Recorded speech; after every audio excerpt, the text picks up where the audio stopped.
Going on, Jerome's. It's almost that damn time. Minnesota fighting Vikings 14-2 against the low energy Detroit Lions, also at allegedly 14-2 in the Motor City Ford Field Sunday Night Football for all the ball of wax. Blah blah blah blah blah. And we talked about this all week. Even going back to the Packers game, where the vibe of this team is different, right? Obviously, you celebrate, have fun after the game. Sam Darnold getting the water splash all over him. It's fantastic, but this is just a business trip, right?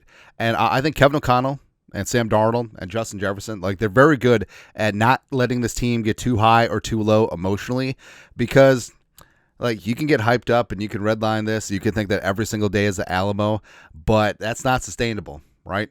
And the Lions, Dan Campbell's talked about this, the biggest regular season game in NFL history. This is a fairy tale. All of the players on the Lions have talked about how hyped they are. That's the difference. I mean, think of all the press conferences from the Vikings this week. Yes, it's important. Yes, you want to win your division. Yes, you want the 1 seed, but there's no talk about this like it's the Battle of Thermopylae, like it's coming out of Detroit. So it's just another game. The Vikings are going to show up. They're going to whoop some ass, get that 1 seed, get the NFC North, and never give it back. I don't know, still waiting on the Bears, man. But here, 10 keys for the Vikings to get it done on Sunday Night Football. Woo! That's right, man. Number 1, turnovers. It really comes down to don't give the ball away and take the ball away. That should be the name of the game, man. But that's what it comes down to. The Vikings defense tied for first in the NFL with 31 takeaways. And offensively, even though they've tried to suture things up, they have at times given away now, but can't do that against Detroit, right? Because this is going to be a grass basketball game inside on turf. Fully understand that. This is going to be a shootout, right? And basically it comes down to which defense gets a turnover, gets a sack, strip sack, big time play, which defense can score, all of that. So I do trust the Vikings defense a lot more than the Lions defense in that regard, because the Vikings are so good at taking away. Hey, Andrew Van Ginkel, Pro Bowler Andrew Van Ginkel, how about another pick six? It's been a while since AVG took one to the house. And I want to see all of the turnover sellies. I want to see at least 3 trace there. And Lions defensively, it's a mash unit. It's patchwork at this moment in time. They have been trying to get things together. They gave up 34 points to Brock Purdy and the injured 49ers, even though Purdy served them up 2 meatballs, and also the 49ers kicker. I'm pretty convinced that Kyle Shanahan hates his kicker so much that he just puts him out there as punishment. The Niners should, a very bad 6-win 49ers team should have put up 40 points on this Lions defense. So there's no excuse for the Vikings not to do that. Take care of the ball, take the ball away, and take advantage of turnovers. Really quiet that crowd up real quick. Number 2, Pro Bowl quarterback Sam Darnold does it. It's amazing to see, isn't it? But Darnold, so he needs 347 yards to throw for 4,500 on the season. He needs 5 touchdowns to throw for 40, which would be a single season team record. Yes, 17 games. But Darnold, I think that he'll reach it. I honestly do, because they will need points on every single drive. And Darnold and his weapons, Hockenson didn't play in the first game. We'll talk about him in a second. But Jefferson and his historical ownership of the Lions. I think Addison's chemistry has really come along. Jalen Speedy Nailor's getting back into the mix. So offensively, I think that they will put on a show. And defensively, the Lions probably going to get back Alex Anzalone in the middle. That's huge. Jack Campbell's been stepping up in year 2. And of course, they got Dirty Kirby Joseph. And Brian Branch, who I think is one of the more underrated defensive backs in the game, even though I can't stand the green mouthguard just hanging out of his stupid helmet, right? And initially when I took umbrage with it, it'll be like, oh, it's an homage to my friend who died from cancer or something like that. But no, it's literally because it looks like a branch. Do you get it? Do you understand? So stupid. The NFL is a no fun league. They should take that away because it's really stupid looking. I'm just so tilted by it. Don't understand. Oh, hey, do you know Zadarius Smith plays for the Lions? The Lions didn't even know that either, right? And their front, losing Ali McNeil, losing Aiden Hutchinson, that is pretty damn massive. So Sling and Sammy should be able to put some crooked numbers up on that scoreboard, and they basically need it. I honestly do think that this is going to be an absolute bat bleep insane shootout. The over-under 57.5, I think, is going way over, so we need that. Number 3, Jefferson goes off. And Jefferson historically has given it to the Lions, even though, all right, so he's had 9 games against the Lions in his career, and he's put up 69 catches, nice, 1,154 yards, and 4 touchdowns. That's a good season for most receivers. He did that in 9 games against the Lions. 2 of them with Nick Mullins as a quarterback, right? And the Lions are have allowed the second most passing yards in the league, averaging around 250 a game. Also, Terry and Darnold, rookie cornerback out of Alabama, just running his mouth, blah, blah, blah, blah, blah. But you don't want that smoke, number 0. You just really don't, man. And especially for a rookie cornerback who's given up 56 catches, 728 yards receiving, 4 touchdowns, and a 103.4 quarterback rating when thrown at. Maybe pick another spot, right? You can have confidence. Like, you can thump your chest just like your coach does, but, I mean, come on. Number 4, Hockenson, revenge game. Yes, TJ returning to the Motor City, as well as Hockenson, the dirty Kirby Joseph, revenge game. Plus, the Lions defense, they've been not great against the tight ends as of late. Kittle put up 8 for $112 against them. I do think that Hockenson is going to be able to put up some numbers because defensively, I mean, it makes sense. And the Lions even talked about it on Monroe St. Brown's podcast, where their defensive strategy week 7 was to take away Jefferson, Addison, anyone else beats them. Well, Naylor stepped up pretty nicely in that game, and also Hockenson didn't play week 7. So I do think that someone's going to step up. Plus, Darnold is so much more comfortable now in the offense versus week 7. Baby, I think that we're going to have a stew going. I think there will be points. Number 5, O-line replicates the Packers game. Now, the Vikings offensive line has been much maligned this season, but I do think that the Packers game was their best of the year. Darnold was only pressured on 31.8% of his dropbacks, season low, only sacked once. No single offensive lineman gave up more than 3 pressures, and overall, like, that's decent, all right? And also, they were able to spring a couple of nice runs despite a low yards per carry, and that's something that the Vikings need to do on the road in this spot, to quiet up that crowd, to keep the Vikings defense on the sidelines and rested, and also keeping the Lions offense off of the field.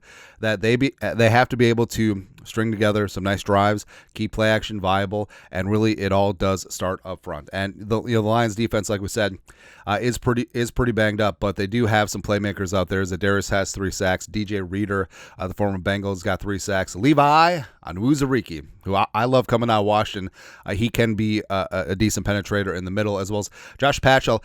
Patchell has 2 sacks on the season. One of them was against the Vikings. I just remember that. I was like, we can't stop Josh Patchell. This is going to be a long day. Right.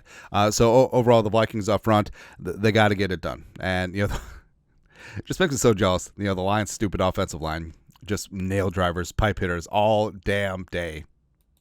Whatever. Anyways, next up, number 6. Jamir Gibbs is public enemy number 1.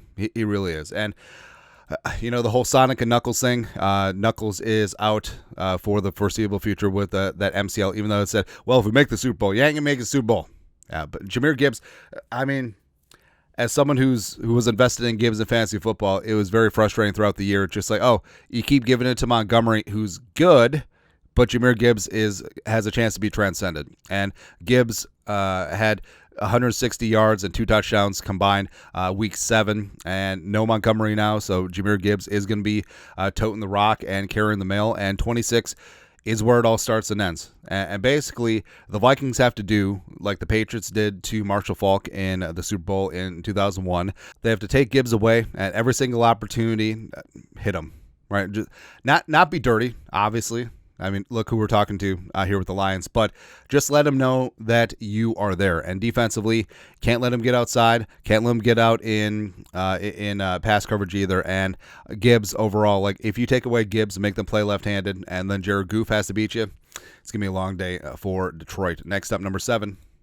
Cashman outside, how about that? So Blake Cashman missed the Week 7 matchup, and having the man in the middle 5-1 is going to be absolutely huge for this game. So not only is he the best with the green dot and lining up the defense, calling out stunts and games up front, he's fantastic filling against the run. He's great in coverage over the middle. That's where the Vikings had that soft spot Week 7. Amana really ate the Vikings' lunch that game. So having Cashman in the middle, having Pace freed up to do Ivan Pace Jr. things. I mean, the defense basically, knocking on all the wood, is pretty damn close to full strength. So they are going to give the Lions offense a game in this spot, and I think that they can get after things, as well as Cashman's going to be huge in containing Jamir Gibbs as well. Number 8, Flores versus Ben Johnson, round 2. And I understand.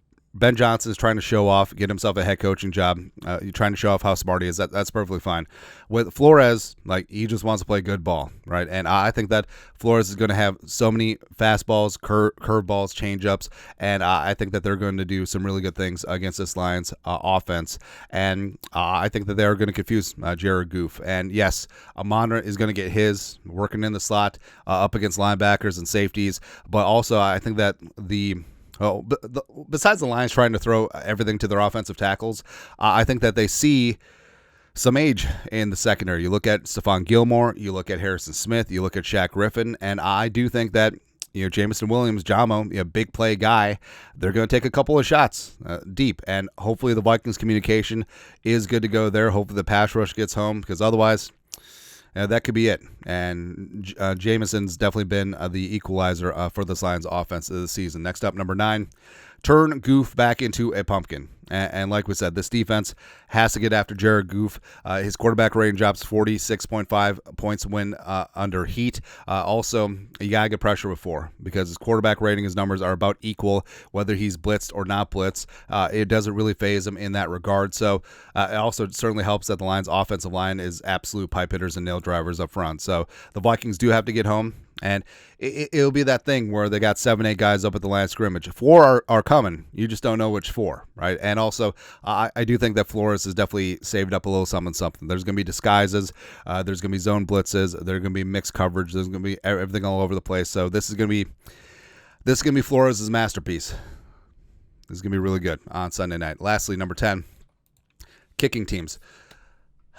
For everything that's holy, Will Reichard, please. The Prussian kicker, please don't make us amputate your leg, please. Also, Ryan Wright's been on one, man. Ryan Wright should have gotten some Pro Bowl consideration. But even though this is going to be a shootout, field position and punts are going to be huge. So Wright doing that, as well as Trent Sherfield covering punts. And can the Vikings spring one? How about Brandon Powell springs a punt? How about Ty Chandler gets a little something going on a kickoff? It's going to be good. Final score prediction. This is going to be fun. All right. This is both offenses are elite. Let's just call it what it is.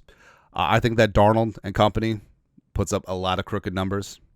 I think that Jared Goff and Jamir Gibbs will be able to put up points at times. But what it comes down to is the defense. And that's what happens. If you look at big-time shootout games, it often comes down to which defense can be rested in the fourth quarter to be able to mount a pass rush, which defense can get a strip sack or a sack or two, put the offense, which has been red hot, behind the sticks, get a turnover, get a turnover on downs, which I'm sure the Lions will give us plenty of opportunity to do.